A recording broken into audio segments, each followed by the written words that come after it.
दोस्तों नमस्कार, स्वागत है आपका डीएनयू में। दोस्तों आज से पहले आपने जितने भी म्यूचुअल फंड देखे होंगे, मैक्सिमम म्यूचुअल फंड में आपको आपका जो भी कैपिटल रहता है उस पे जो भी रिटर्न मिलता है उस पे आपको टैक्स देना होता है ना। लेकिन आज जो मैं आपको म्यूचुअल फंड बताऊंगी उसमें क्या है, आपको टैक्स नहीं देना होगा। मतलब जो long term short term tax लगते हैं वो आपको नहीं देने होंगे। और मैक्सिमम जो लोग होते हैं वो इस म्यूचुअल फंड को इसीलिए परचेस करते हैं ताकि उनका टैक्स बच सके। तो चलिए जानते हैं किस म्यूचुअल फंड की हम बात कर रहे हैं और इसमें कैसे इन्वेस्टमेंट किया जा सकता है। दोस्तों अगर यहाँ पे इन्वेस्टमेंट की बात करें तो महज 20,000 रुपए के इन्वेस्टमेंट से आप 1 करोड़ से भी ज्यादा का फंड बना सकते हैं और इस पे आपको कंपाउंडिंग की पावर बहुत अच्छे से देखने को मिलेगी। यदि आपकी सैलरी कम है और आप ये सोच रहे हैं कि भाई भविष्य में हमारा फ्यूचर सिक्योर हो सके या फिर हमारे पास इतने पैसे तो हों कि हमारा जीवन यापन हो सके, तो आपके लिए ये म्यूचुअल फंड बेस्ट हो सकता है। इसमें आपको जो भी रिटर्न मिलेगा उस पर कोई भी टैक्स नहीं लगेगा और बेस्ट पार्ट ये है कि इस म्यूचुअल फंड के रिटर्न्स भी काफ़ी अच्छे देखने को मिल रहे हैं। तो यहाँ पे हम बात करेंगे इसकी पूरी डिटेल के बारे में। तो सबसे पहले हम इसके रिटर्न की बात करते हैं कि आखिरकार इस म्यूचुअल फंड ने कितना रिटर्न बना के दिया है। तो अगर बात करें पिछले 1 साल के रिटर्न की वैल्यू में तो यहाँ पे 17.32% का शानदार रिटर्न बना के दिया अपने इन्वेस्टर्स को।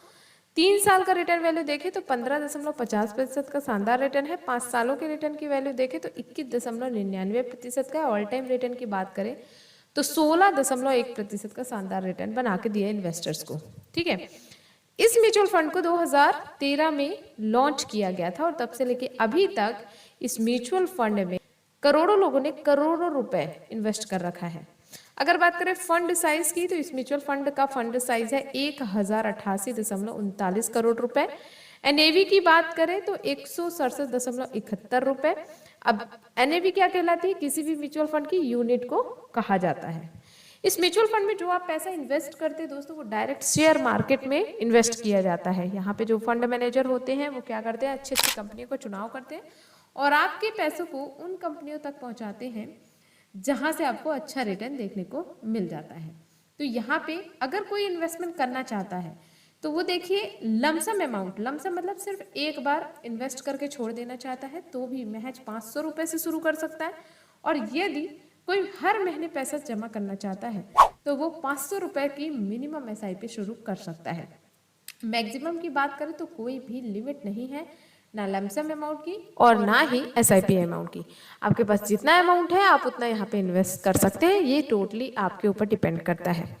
दोस्तों लॉकिंग पीरियड की बात करें कि यहाँ पे पैसा कब रिडीम किया जा सकता है, तो दोस्तों जैसा कि आपको पता है कि ये एक म्यूचुअल फंड है। म्यूचुअल फंड में बेनिफिट तभी मिलता है जब आप क्या करते हैं, लॉन्ग टर्म के लिए इन्वेस्ट करते हैं। अगर आप लॉन्ग टर्म मतलब शॉर्ट टाइम के लिए इन्वेस्ट करेंगे तो आपको वहाँ पे ज़्यादा बेनिफिट नहीं देखने को मिलेगा। लेकिन अगर किसी भी म्यूचुअल फंड में इन्वेस्ट करते हैं थोड़े लॉन्ग टाइम के लिए तो आपको ज़्यादा बेनिफिट देखने को मिलता है। म्यूचुअल फंड का जो लॉकिंग पीरियड है वो 3 इयर्स का है, मतलब 3 साल से पहले आप पैसों को रिडीम नहीं कर सकते हैं। ठीक है, 3 साल के बाद जो भी टैक्स लगते हैं लॉन्ग टर्म में शॉर्ट टाइम में, जैसे आपको पता है शॉर्ट टाइम में 20% का लगता है, लॉन्ग टाइम पे आपको 12.5% का टैक्स देना होता है। तो यदि आप 3 साल से ज्यादा समय के लिए इस म्यूचुअल फंड को होल्ड करेंगे तो आपका कोई भी यहाँ पे टैक्स नहीं लगेगा।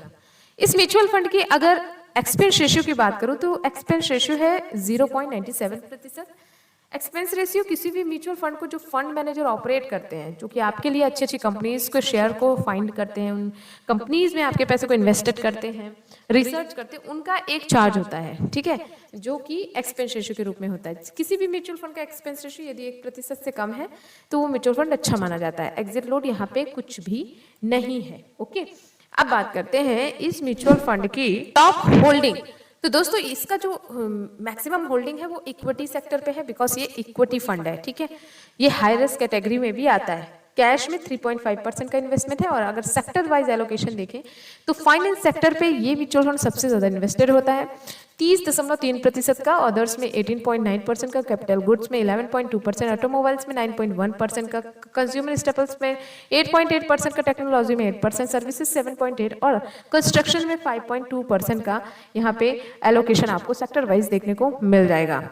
अब मान लीजिए इसमें कोई एसआईपी करना चाहता है या फिर एक बार 20,000 ही लगाना चाहता है तो किस तरीके से ये 20,000 1 करोड़ बनेंगे, चलिए उसका कैलकुलेशन समझते हैं। उससे पहले दोस्तों अगर अभी तक आपने वीडियो को देखा है, वीडियो को लाइक करके शेयर जरूर करिएगा और फॉलो करना बिल्कुल भी मत भूलिएगा। तो दोस्तों चलिए इसका एक सिंपल सा कैलकुलेशन समझते हैं। मान लीजिए कोई एक मोहन नाम का व्यक्ति है जिसके पास ज्यादा नहीं, सिर्फ 20,000 है, वो इस म्यूचुअल फंड में लगाना चाहता है, ठीक। तो हम 20,000 रुपए इन्वेस्ट करेंगे। अब यहाँ पे जो एक्सपेक्टेड रिटर्न रेट रखेंगे, दोस्तों जो म्यूचुअल फंड है उसने पिछले 5 सालों में 21% का रिटर्न दिया हुआ है, और पिछले 3 सालों में 15 का है, और ऑल टाइम में 16% का। हम ये मान के चलते कि आगे चल के ये 20% का ही रिटर्न देता है, ज्यादा नहीं 20% का ही रिटर्न देता है। तो यहाँ पे हम जो एक्सपेक्टेड रेट जो ये रख रहे हैं परसेंटेज का, वो अनुमानित है, ठीक। 20% का रिटर्न देता है। मान लीजिए किसी के पास ज्यादा समय नहीं, वो 10 साल के लिए होल्ड करता है, तो ये 20,000 रुपए का इन्वेस्टमेंट 10 सालों के बाद 1,23,835 रुपए में बदल जाएगा, मात्र 20% का। दोस्तों ये मैं बता दूं, ये जो एक्सपेक्टेड रिटर्न रेट है ये कम या ज्यादा हो सकता है, क्योंकि यहाँ पे रिटर्न जो होता है गारंटेड नहीं होता, वो शेयर मार्केट के परफॉर्मेंस के अकॉर्डिंग आपको शो करता है। जैसे शेयर मार्केट परफॉर्म करेगा वैसे म्यूचुअल फंड में परफॉर्मेंस देखने को मिलेगी। तो ये 25 भी हो सकता है, 30 भी हो सकता है, ठीक है, 40 भी हो सकता है, और ये 15 भी हो सकता है, समझ गए। अब मोहन ने 10 दिन का किया, लेकिन वहीं पे सोहन नाम का व्यक्ति है जिसने 20,000 रुपए लमसम इन्वेस्ट किया इस म्यूचुअल फंड में, लेकिन उसने 10 नहीं 20 सालों के लिए इन्वेस्ट कर दिया। तो उसका यहाँ पे 20,000 रुपए का इन्वेस्टमेंट में जो एस्टिमेट रिटर्न बनेगी वो 7,46,752 रुपए की बनेगी, और टोटल अमाउंट जो बनेगा, जो इन्होंने 20,000 रुपए इन्वेस्ट किया है और एस्टिमेट रिटर्न वैल्यू दोनों को मिला के जो वैल्यू बनेगी 7,66,752 रुपए की बनेगी। अब एक तीसरा व्यक्ति है राजू, जिसने इसी म्यूचुअल फंड पे 25 सालों के लिए इन्वेस्टमेंट कर दिया, 25 सालों के लिए। तो राजू के पास कितना पैसा आएगा आफ्टर 25 ईयर, 20 का तो इसका इन्वेस्टमेंट है, लेकिन 20% के हिसाब से एस्टिमेट रिटर्न जो मिलेगा 18,47,924 रुपए का।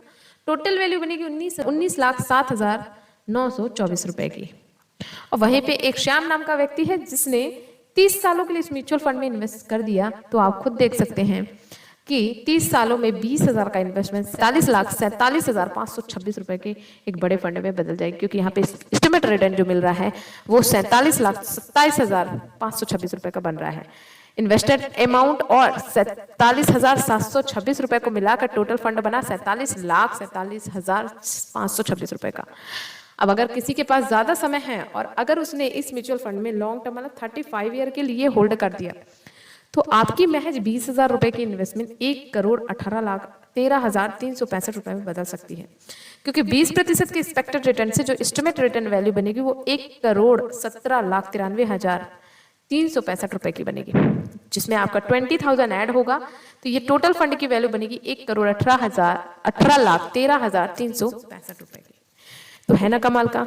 हम कभी ये भी नहीं सोच पाते कि एक छोटी सी इन्वेस्टमेंट हमारे लिए एक ऐसा बड़ा फंड बना सकती है, लेकिन ये पॉसिबल है यदि आप कंसिस्टेंसी के साथ इन्वेस्टमेंट की प्रक्रिया को रखें। लमसम अमाउंट एक ऐसा अमाउंट है जिसे हमने एक छोटा सा अमाउंट भी डाल के छोड़ दिया, और उसके बाद 10-20 सालों के बाद अगर हम उसका रिटर्न लें तो वो हमारा 2 से 3 से 4 गुना 5 गुना भी हो जाता है। दोस्तों मैं आपको बता दूं, म्यूचुअल फंड में जो भी रिटर्न्स मिलते हैं गारंटेड नहीं होते। मेरी ये कोई सलाह नहीं है कि आप इसी म्यूचुअल फंड में इन्वेस्ट करें। ये वीडियो सिर्फ एजुकेशन पर्पस से बनाई गई है, आपको सिर्फ एक जानकारी देने के लिए कि LIC का एक ऐसा म्यूचुअल फंड है जिसमें आपको टैक्स नहीं मिलेगा। ये जो आपको रिटर्न वैल्यू बन रही ना, उसमें आपको कोई भी टैक्स नहीं लगेगा, है ना।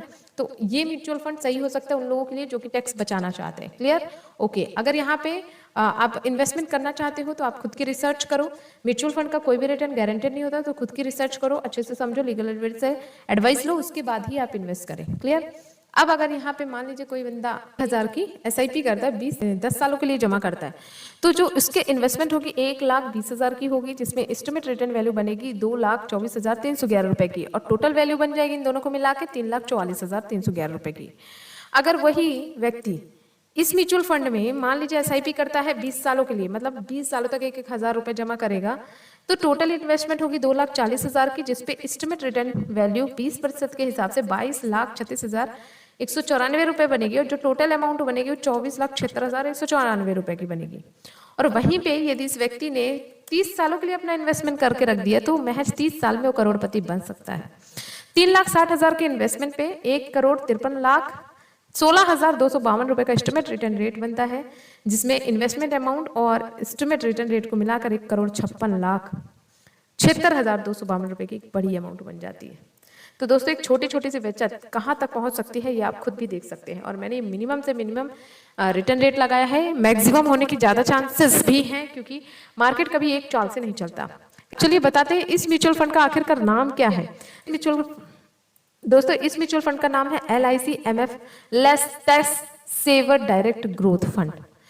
अब जैसा कि नाम से ही समझ में आ रहा है टैक्स सेवर, तो मतलब जो भी रिटर्न बनेगी उसमें कोई भी आपको टैक्स पे करने की जरूरत नहीं है।